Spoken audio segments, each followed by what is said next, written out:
Iran के साथ बातचीत के मूड में नहीं, इस्राइल ईरान तनाज़े का हकीकी खात्मा चाहते हैं। अगले 2 दिन में क्या होता है सबको नजर आ जाएगा। अमेरिकी सदर ट्रंप की कनाडा से वापस पहुंचने पर गुफ्तगू, बोले ईरानी शहरियों को तेहरान छोड़ने की तंबीह उनके तहफ़्फ़ुज़ के लिए की। इस्राइल ईरान पर हमलों की शिद्दत में कमी नहीं करेगा। तेहरान किसी सूरत न्यूक्लियर हथियार हासिल नहीं कर सकता। ईरान को मेज पर मौजूद मुआहदा कबूल कर लेना चाहिए था। ईरान में जंगबंदी से बेहतर की तलाश में हूँ। ट्रंप ने मजीद कहा कि विटकॉफ या जेडी वेंस को ईरान भेज सकते हैं, मगर ये तब होगा जब ईरान मुज़ाकरात की मेज पर आएगा। ईरान बात करना चाहे तो उसे मालूम है मुझ तक कैसे पहुंचना है। डोनाल्ड ट्रंप ने सिचुएशन रूम में कौमी सलामती काउंसिल का हंगामी इजलास तलब कर दिया। नायब अमरीकी सदर जेडी वेंस का कहना है ट्रंप ईरान के एटमी प्रोग्राम के खिलाफ कार्रवाई कर सकते हैं। अमेरिका ईरान इसराइल तनाज़े में जल्दी पर तेल डाल रहा है। चीनी वजारत खारजा का तेहरान खाली करने की ट्रंप की वार्निंग पर रद्द-ए-अमल। चीनी वजारत खारजा के तर्जुमान ने 2 टोक कहा कि कशीदगी कम करने के बजाय धमकियां देना तनाज़े को मजीद भड़काएगा।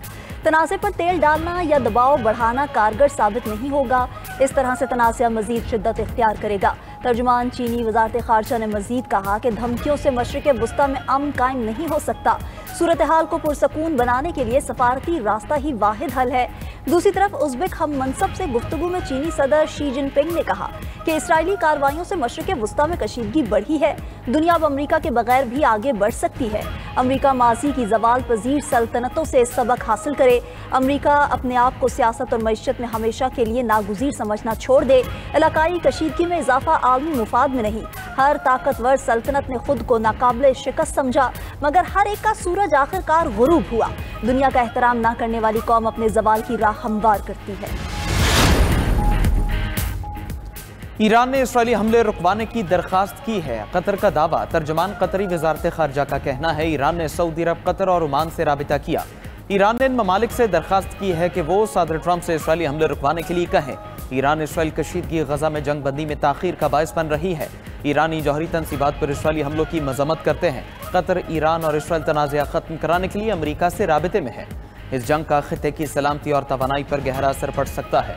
अमीर कतर शेख तमीम बिन हमद सानी ने अमरीकी और ईरानी सुदूर से बराह रास्त गुफ्तगू की है। इसराइल ईरान तनाज़े पर इस वक्त सिर्फ राबिते हो रहे हैं, कोई बाकायदा मुतालबात का तबादला नहीं हुआ।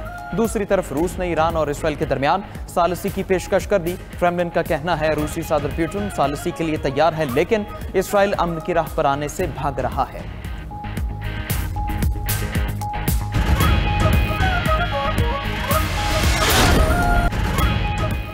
ईरान का तल अवीव में मोसाद के हेडक्वार्टर्स पर हमला। इसराइली खुफिया एजेंसी के हेडक्वार्टर्स में आग भड़क उठी।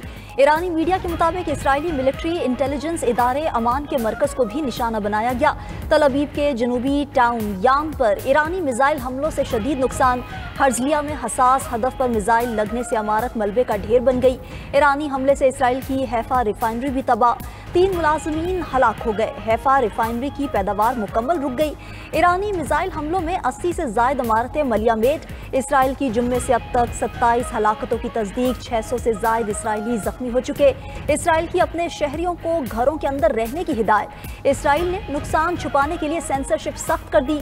पासदारान इनकलाब का कहना है कि इसराइल पर ज़्यादा ताकतवर मिसाइलों के साथ हमला किया। अगले दिनों में इसराइल पर हमलों में मजीद शिद्दत लाएंगे। हम दुश्मन को एक लम्हे के लिए भी अमन मुयस्सर नहीं होने देंगे।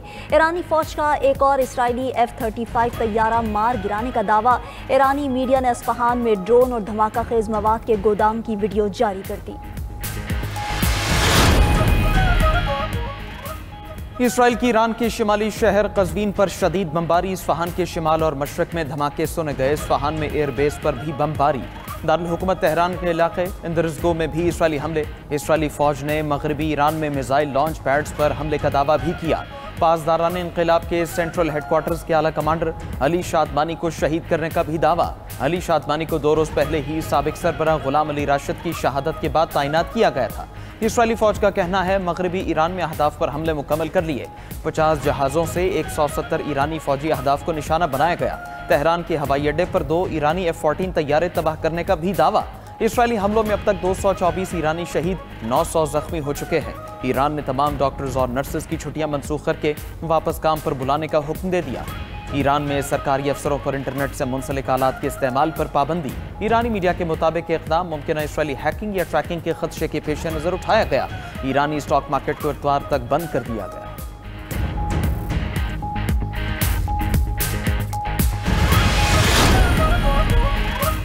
अमेरिका का ईरान के जौहरी रिएक्टर को बंकर बस्टर बम से तबाह करने पर गौर। अमेरिकी अखबार न्यूयॉर्क टाइम्स ने दावा किया है कि अमेरिकी सदर डोनाल्ड ट्रंप ईरान के जौहरी रिएक्टर को तबाह करने पर गौर कर रहे हैं।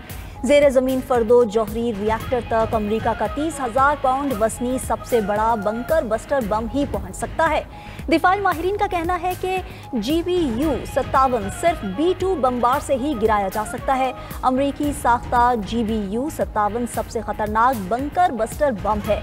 इसे अमूमन B-2 स्पिरिट स्टेल्थ बमबार तैयारे से गिराया जाता है। इसे दुनिया का सबसे ताकतवर गैर जौहरी बम भी तस्वुर किया जाता है। इसराइल में तैनात अमरीकी सफीर ने ईरान पर एटमी हमले की तजवीज़ दे दी। कटर से हुनी नजरियात के हामिल अमरीकी सफीर माइक हकाबी ने जुबानी अंदाज में कहा कि सदर ट्रंप के लिए सिर्फ एक आवाज़ अहम है, आपका फैसला तारीख साज हो सकता है। माइक हकाबी ने साबिक सदर ट्रूमैन का भी हवाला दिया। साबिक अमरीकी सदर ट्रूमैन ने जापान पर एटमी हमलों की इजाज़त दी थी। अमरीकी सदर ट्रंप ने इसराइल में अमरीकी सफीर का पैगाम शेयर कर दिया।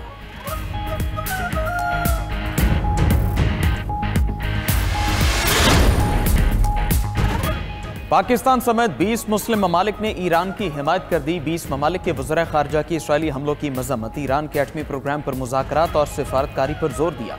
मुश्तरका एलामिये में कहा गया कि इसराइली हमले आलमी क़वानीन और अक़वाम मुत्तहिदा के चार्टर की खिलाफ वर्जी हैं। इलाक़ाई सालमियत और ख़ुद मुख्तारी पर हमले किसी सूरत कबूल नहीं। अमन का वाहिद रास्ता मुज़ाकरात, सिफारतकारी और बैनुल अक़वामी क़वानीन की पासदारी है। पाकिस्तान, सऊदी अरब, इराक, कतर, मिस्र की ईरान की हिमायत, उर्दन, अलजज़ायर, कुवैत, बहरीन, तुर्किया ने भी इजहार यकजहती किया।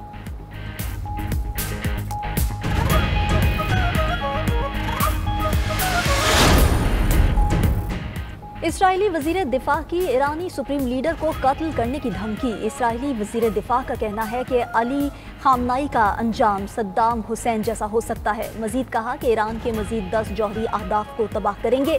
ईरान की ज़ेर ज़मीन फर्दो जौहरी साइट को अमरीकी बंकर बस्टर ही तबाह कर सकता है। इसराइली वजीर खारजा ने तस्लीम किया कि ईरानी हमलों से उन्हें मुश्किल दिनों का सामना है। इसराइली फ़ौज का कहना है कि ईरानी शहर तबरेज़ में बमबारी से पासदारान इनकलाब के मिसाइल अड्डे को नुकसान पहुँचा। मिसाइल अड्डे में होने वाले नुकसान को रिकॉर्ड कर लिया गया। दूसरी तरफ ईरान के ताबड़तोड़ हमलों से इसराइली खौफजदा हो गए। तल अवीव और हैफा में मिसाइल से बचाने वाले बंकर्स की शदीद कमी। ज़ेर ज़मीन पनाहगाहों में छुपने के लिए इसराइली एक दूसरे से लड़ने लगे।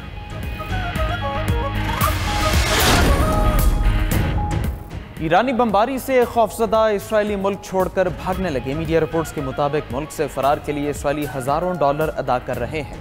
फ़ज़ाई हुदूद बंद होने की वजह से इसराइली छोटी कश्तियों पर सवार होकर कब्रस जा रहे हैं। इसराइली वज़ीर ट्रांसपोर्ट ने अपने शहरियों को कहा है कि ईरान के हमले में हलाक हो जाओ, लेकिन मुल्क नहीं छोड़ने देंगे। इस मरहले पर इसराइलियों को बैरून मुल्क जाने की इजाज़त नहीं देंगे। सिर्फ गैर मुल्की ही अपने वतन वापस जा सकते हैं। उधर अमरीकी सिफारत खाने ने भी हाथ खड़े कर दिए। इसराइल में मौजूद अमरीकियों को कहा कि इसराइल छोड़ने में उनकी मदद नहीं कर सकते। अमरीकियों को बंकर्स में ही रहने की हिदायत। नया सिक्योरिटी अलर्ट जारी।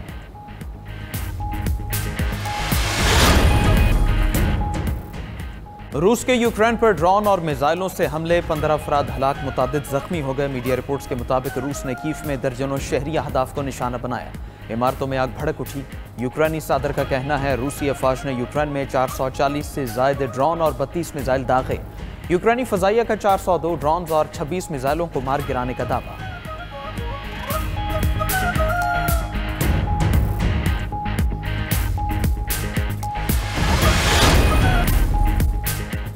वज़ीर ख़ारजा इसहाक़ डार से यूएई के हम मनसब शेख अब्दुल्ला बिन जायद का टेलीफोनिक राबिता। ईरान पर इसराइली हमलों पर शदीद तशवीश का इजहार किया। वज़ीर ख़ारजा इसहाक़ डार और शेख अब्दुल्ला का कशीदगी कम करने पर जोर।